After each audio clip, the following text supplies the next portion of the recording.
does it mean to be free? We see that if a certain nation conquers another nation, then that nation goes into struggle and they break free, and then they regret it, that previously things were better. Like the people of Israel, they came out of Egypt and then they started regretting it. We had everything there. We had food and everything was ready and organized, and we went into the desert. So, is desert freedom compared to what we had back then? Maybe to prefer the drink and the food and everything's ready, and to be in a cage compared to the freedom where I have nothing and I have to look for everything myself. When does a person really feel that he doesn't want to be a slave any longer? He's ready to get rid of it and he doesn't care what's ahead. He hates slavery and he's prepared to accept anything but that, and this is how we advance from small slavery to greater slavery. Today we're greater slaves than 50 years ago. When I was young, I was told in 50 years people will work only a few hours a day, maybe 2-3 hours, and the rest you'll have time for culture and education and going on trips, and the person will be free.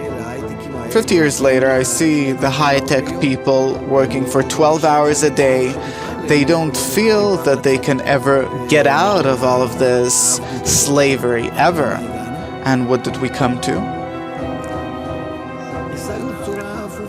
We've achieved the very opposite than the freedom we were thinking about. Today, we're in a small world, a global village, and I see there's no place to escape to. I've limited myself. Instead of a field, a forest, instead of being free, I limited myself to some condo in the midst of a neighborhood. And where's the freedom? Don't have any freedom. The kids are going to kindergarten, school, university, me to work, the bank, the this, the that, everything is organized. A person isn't free. On television you're told what you have to eat and everything is ready. Even food, you put it into the microwave oven, you heat it up, everything's ready. And whereas man, he was as if given everything, but he was actually closed in an even smaller cage than before with no place to escape to.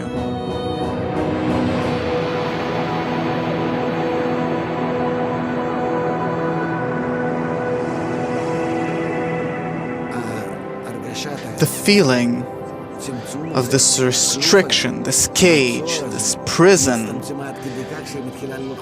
it reduced to such an extent that it's starting to put pressure on my heart. And my heart can no longer be free. It can't pump. It can't beat freely. And thus, we come to a state where we simply reduce ourselves to a life of misery.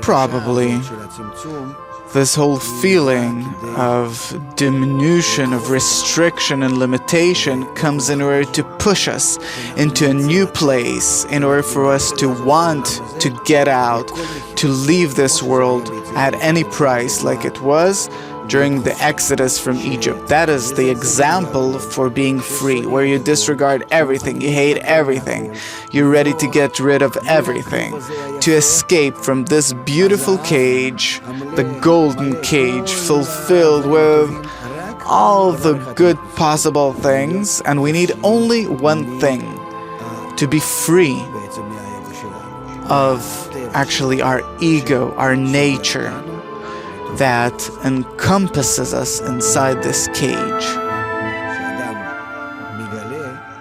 When a person reveals, finds what exactly is he supposed to be free of, then he finds the path where the freedom is, and he feels that the freedom is something internal. It doesn't matter that I live in this world. My feeling has to be internal, that I don't depend on anyone, that I'm free inside in my own free inner world. And then he finds out that it's not about breaking outwards. There's nothing outside in the universe and all this space, but to break inwards into the heart. And then when he opens it up, then he feels that the great, free, infinite dimension is in his internality and not in all that is around him.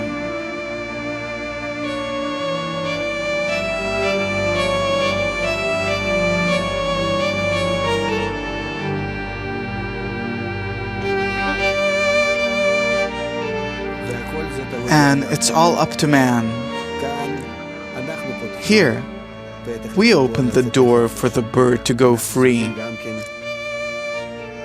We also have to identify that hand that can open for us the door to freedom. All in all, the bird depends on man, but man depends on the Creator. And it only depends on his request whether the Creator will open the door for him or not.